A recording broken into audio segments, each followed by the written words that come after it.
Olá pessoal, como vocês estão? Bem-vindos a mais uma videoaula. Hoje nós vamos dar continuidade à nossa videoaula passada. Quem gostou do tema jogos eletrônicos? Tenho certeza que esse foi o tema mais esperado. Desde que apresentei as unidades temáticas, todos já queriam saber quando é que iríamos estudar os jogos eletrônicos. Na aula passada nós tivemos uma breve introdução dos riscos, dos benefícios, uma leve introdução sobre a história e hoje nós vamos aprofundar nessa questão histórica dos jogos eletrônicos.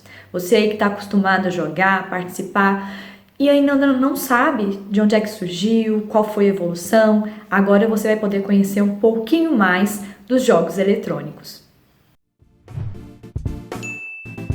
Quando a gente joga Minecraft, Fortnite, FIFA, League of Legends ou um jogo que a gente gosta bastante, parece que o nosso cérebro tira tudo que tem na nossa lista de prioridades, não é mesmo? Mas você sabia que nem sempre os jogos foram tão envolventes a ponto de tirar da nossa lista de prioridades todas as outras coisas que a gente tem que fazer?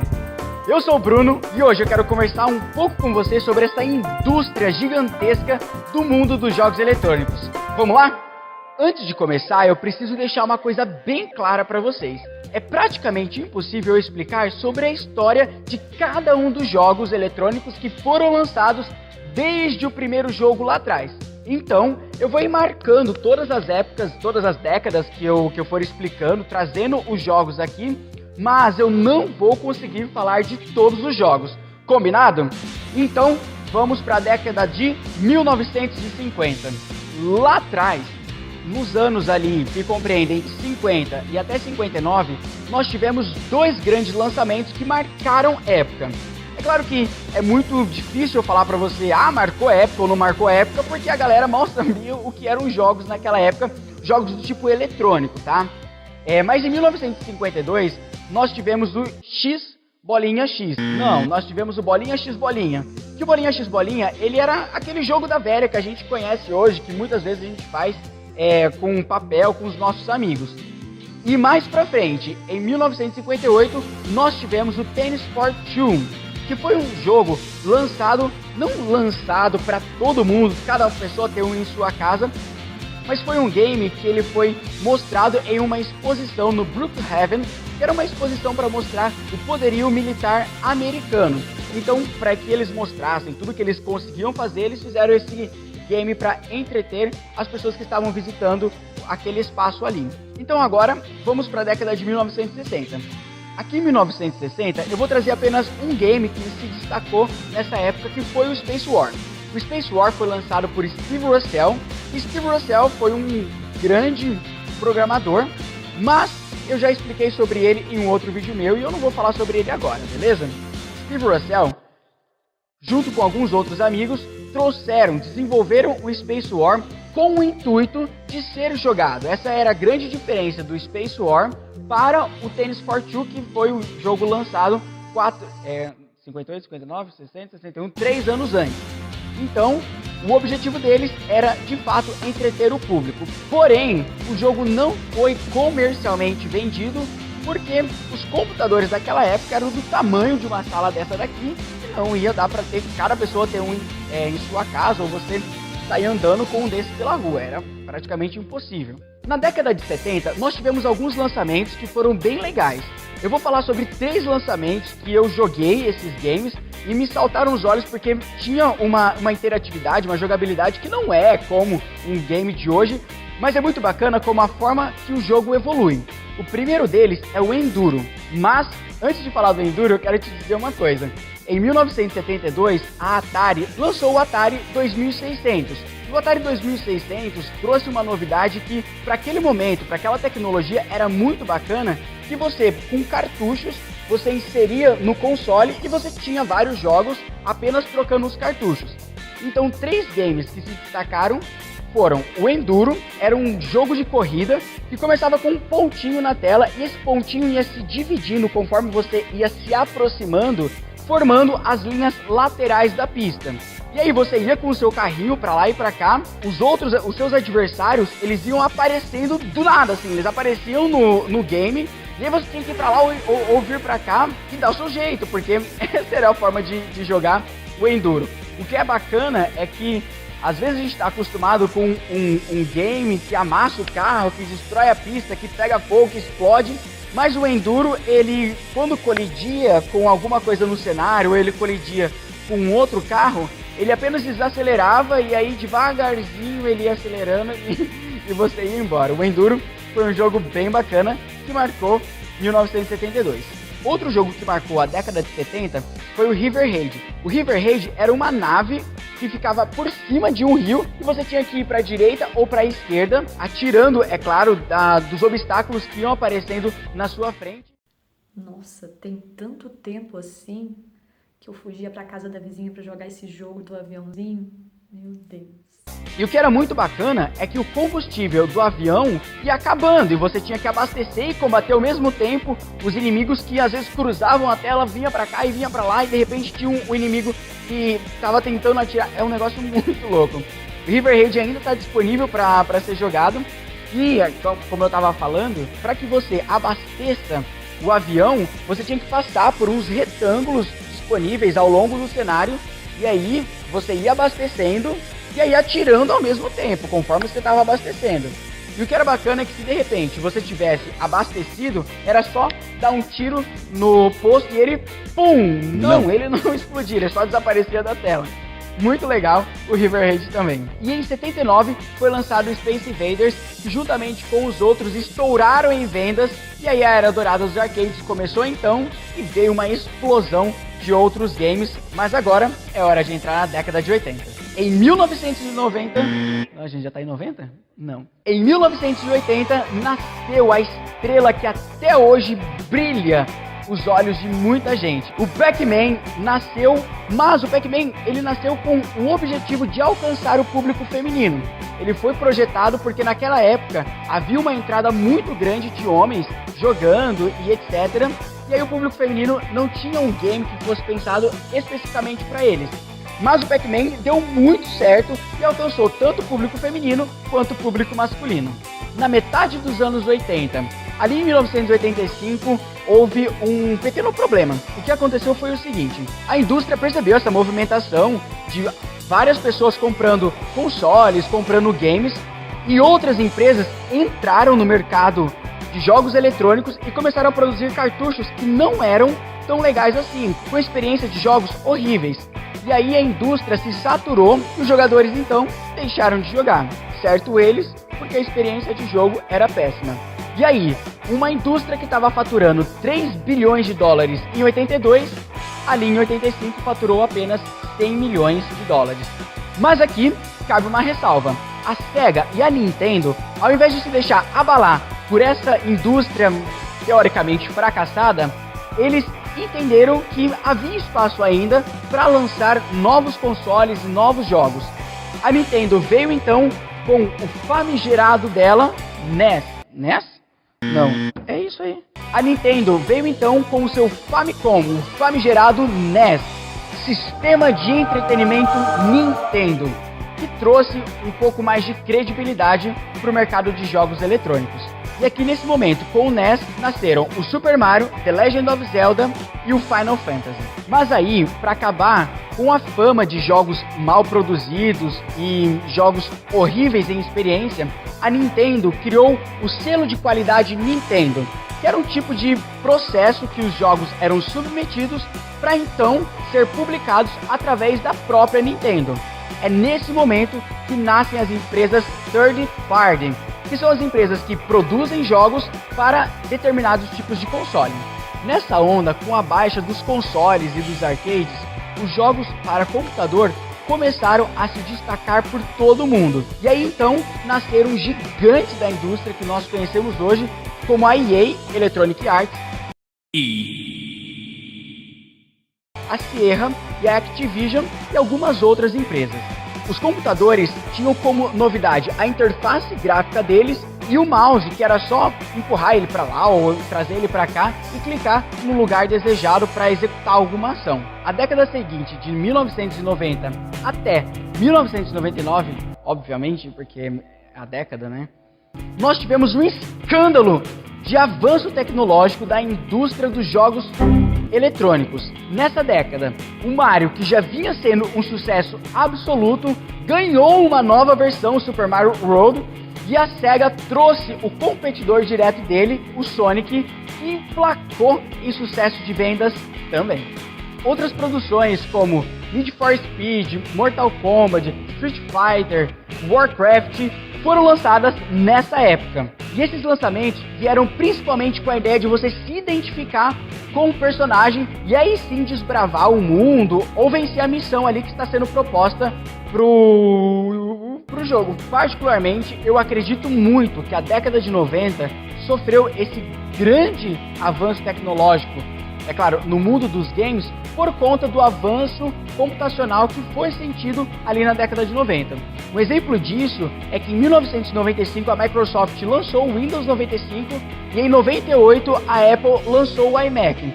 E a internet começou a dar passos mais efetivos para se tornar a gigante que ela é hoje. É claro que ela ainda era pequena, não era nada tão explosivo quanto é hoje. Por exemplo, você está no banheiro, você está usando a internet, você está dentro de uma bolha, você tá enfim, você tá onde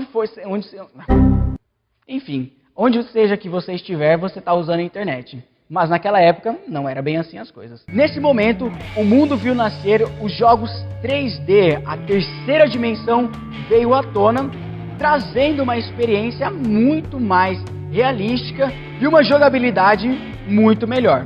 E aí na minha pesquisa, o primeiro jogo 3D que eu encontrei em relatos foi o Battlezone. O Battlezone, ele era apenas polígonos e linhas, e aí você ia comandando um tanque de guerra e ele ia destruindo o cenário. Mas o que é curioso do Battlezone é que, apesar dele ser em 3D e o avanço mais significativo do 3D acontecer na década de 90, ele foi lançado em 1980, muito distante da ascensão tecnológica computacional que foi vista nos anos de 1990. Em 1996 veio o lançamento do Tomb Raider, que foi um jogo que se destacou como um entrante dos jogos 3D, então no mundo de consoles. O Tomb Raider ganhou um prêmio para a personagem Lara Croft como a melhor... Nossa, é tão grande que eu tive que anotar. A melhor aventureira heroína do mundo de videogame, mais bem sucedida. Pá, um título gigantesco esse game ganhou na época. Pra que um título desse? Exatamente. Eu nem sei falar o título direito. Tomb Raider então se tornou uma saga. Do lançamento dele em 1996 até os anos atuais de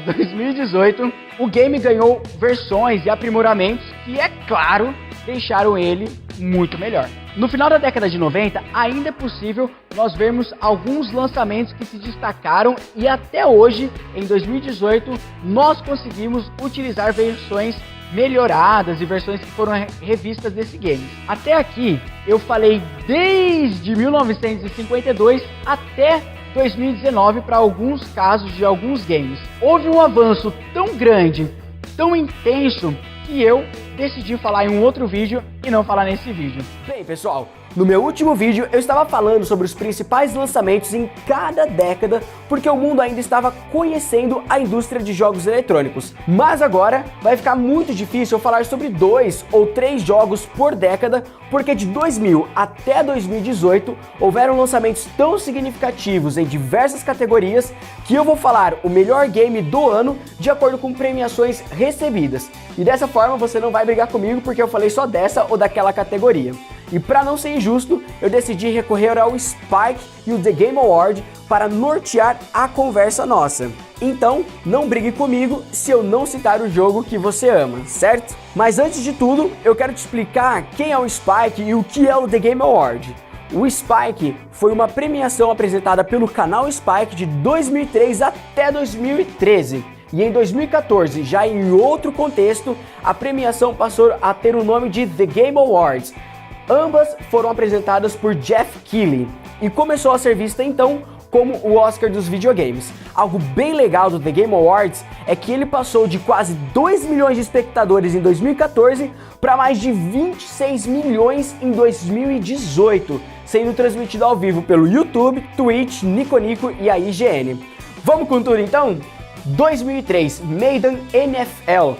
2004, um game de futebol americano que se destacou na indústria por trazer algumas possibilidades de jogos novas, como o Honor Mode, que permitia o jogador definir as estratégias de um time, contratação e até demissão de pessoal, além do campo de treinamento, para melhorar os jogadores na pré-temporada. Na versão lançada em 2018, o game avançou absurdamente em experiência e realismo do jogo. Uma bela prova disso é o trailer do Madden em 2003 e o trailer do Madden em 2018. 2004, Grand Theft Auto San Andreas. Um jogo incrível e bem famoso de mundo aberto, conquistou o prêmio de Game do Ano por sua jogabilidade, música e projeto de mundo aberto que são destaques significativos, uma vez que o lançamento da primeira versão em 1997 mostrava os gráficos em 2D e com uma visão do alto do que estava acontecendo com o personagem. De 97 até 2018, os gráficos... De 97 até 2018, os gráficos evoluíram muito e a experiência do jogador ficou bem mais imersiva e realística. 2005, Resident Evil 4. Apesar de ter começado a ser projetado em 1999, o Resident Evil 4 trouxe evidência para o gênero Survival Horror, tiro em terceira pessoa e foi o pioneiro da visão sobre o ombro. Seu primeiro lançamento lá em 96, já em terceira dimensão, trazia gráficos não tão realistas quanto os da versão de 2019, que, segundo a Capcom, vai ser lançado em janeiro de 2019, mas já tinha uma experiência bem bacana se considerada a época em que foi lançado. Os gráficos para o título de 2019 são bem diferentes e o ambiente de jogo é bem mais envolvente. 2006, The Elder Scrolls 4 Oblivion. Mais um sandbox, o Oblivion foi o quarto lançamento da sua série The Elder Scrolls e ganhou prêmios de melhor jogo do ano em várias categorias, inclusive de melhor tecnologia gráfica.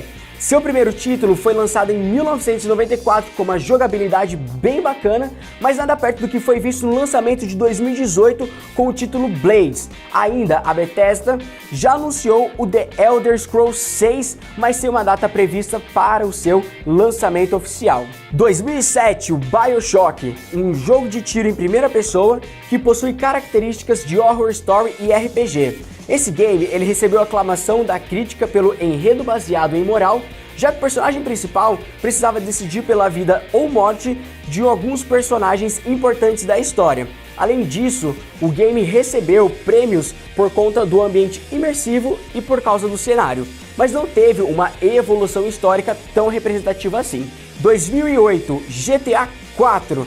Mais um da série Grand Theft Auto e dessa vez em Liberty City, o GTA 4, apesar do nome, foi o sexto game da série. Como a gente já viu sobre GTA antes, eu achei legal apenas comentar que na primeira semana de lançamento, o game arrecadou 500 milhões de dólares, tornando-se o produto de entretenimento mais rapidamente vendido na história. 2009, Uncharted 2 Among Thieves ganhou o prêmio de melhor game do ano. Esse jogo é de ação-aventura e desde o seu lançamento em 2017 até o mais recente em 2017, o game melhorou em sua jogabilidade e os gráficos deixaram mais imersiva a realidade de game para o jogador.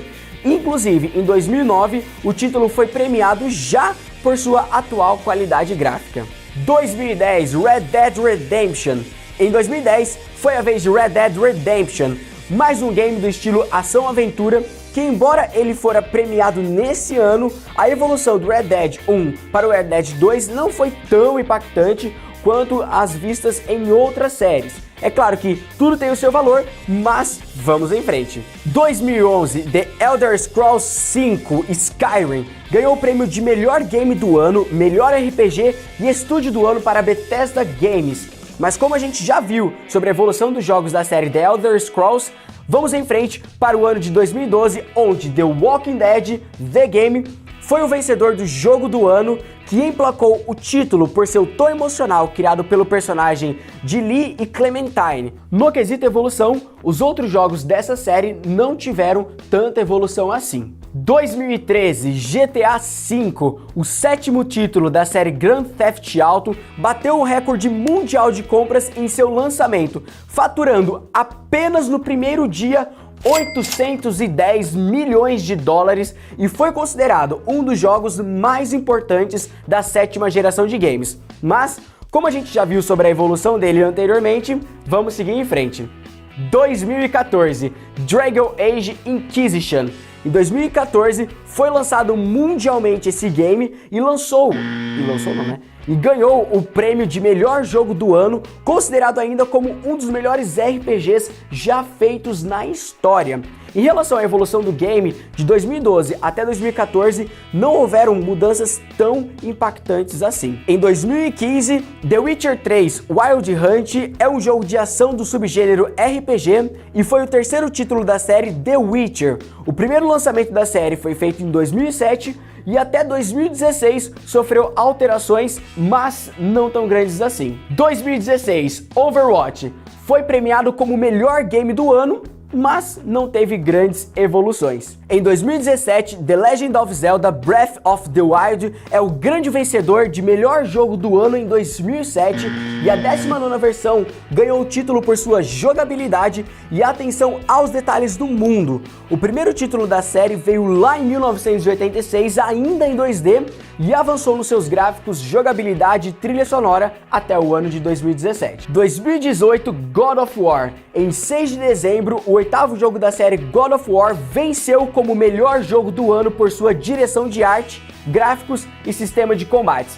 A primeira versão foi lançada em 2005 e a comparação com 2018 mostra diferenças significativas, mas principalmente por conta do cenário nórdico e não mais do cenário de mitologia grega que os títulos anteriores tinham. E em 2019, em 2019 é o ano que promete muito para os amantes dos jogos eletrônicos. Com empresas que investem fortemente no setor e um público que cresce de forma absurda, é impossível negar que desde o primeiro lançamento do Bolinha X Bolinha até o jogo destaque aqui em 2018, a representatividade dos games no mundo impactou não apenas a indústria de entretenimento, mas também outras áreas como educação e o meio corporativo. Bem galera, se você curtiu esse vídeo, já clica no like aqui embaixo e se você ainda não é inscrito do canal aqui da Rap, se inscreve agora e ativa o sininho para você receber notificações de vídeos novos. A Rap Code também está no Facebook e Instagram e você pode ver as nossas postagens lá. Aproveite também para postar algum comentário sobre esse vídeo e o que você acha da indústria de jogos eletrônicos, beleza galera? Fechou?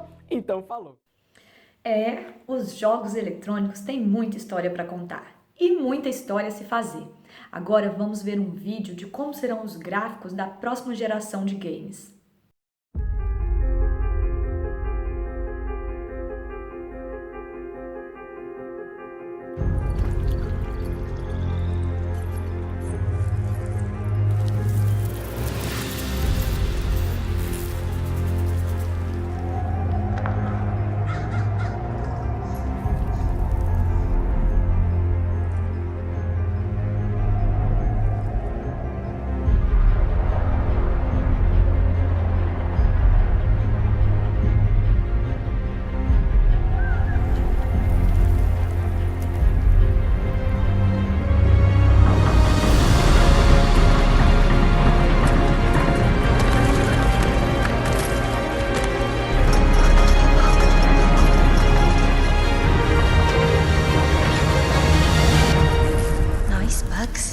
It might be.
Pessoal, esses gráficos estão cada vez mais reais. A quinta geração do PlayStation vem para arrasar, né? Não sou jogadora, mas fiquei encantada com essa tecnologia da próxima geração. Vocês que jogam vão aproveitar e eu, o máximo que eu vou fazer é assistir um pouquinho do meu sobrinho jogando e eu achei o máximo. Se eu fosse jogadora, com certeza eu ia estar apaixonada e louca para experimentar os jogos. É isso aí, pessoal. Estamos finalizando por hoje. Mas eu quero deixar uma dica de um filme para vocês assistirem, bem legal, que é o Detona Ralph 2. Ele conta de maneira lúdica, no decorrer da história do filme, essa questão da evolução dos jogos eletrônicos. E desde as primeiras gerações, os jogos mais antigos, até jogos mais atuais e a evolução dos jogos. Uma maneira bem divertida de vocês estarem aprendendo um pouco mais sobre os jogos eletrônicos. E agora, fica com a nossa avaliação e registro da aula de hoje. Avaliação e registro da aula. Sobre a história dos jogos eletrônicos, quais dos jogos retrô você já teve a experiência de jogar? Qual você já ouviu falar, mas nunca jogou e que gostaria de jogar? Descreva cada um deles. Então você vai escolher um desses jogos antigos, jogo retrô, que você já jogou. Você vai colocar o nome do jogo, o objetivo do jogo e como foi a sua experiência em jogá-lo. No segundo ponto, você vai escolher um jogo retrô que você gostaria de jogar, mas não jogou. Colocar o nome do jogo, o objetivo do jogo e o que você esperaria se pudesse jogá-lo. Agora que você já conhece a história dos jogos eletrônicos, faça um resumo em seu caderno desta história, de 20 a 30 linhas, contando as principais partes da história dos jogos eletrônicos. É isso aí, pessoal. Ficamos por aqui hoje. Um abraço para vocês. Estou com saudades. Por favor, inscrevam, compartilhem esse vídeo, deem seu like. E até a próxima aula. Tchau!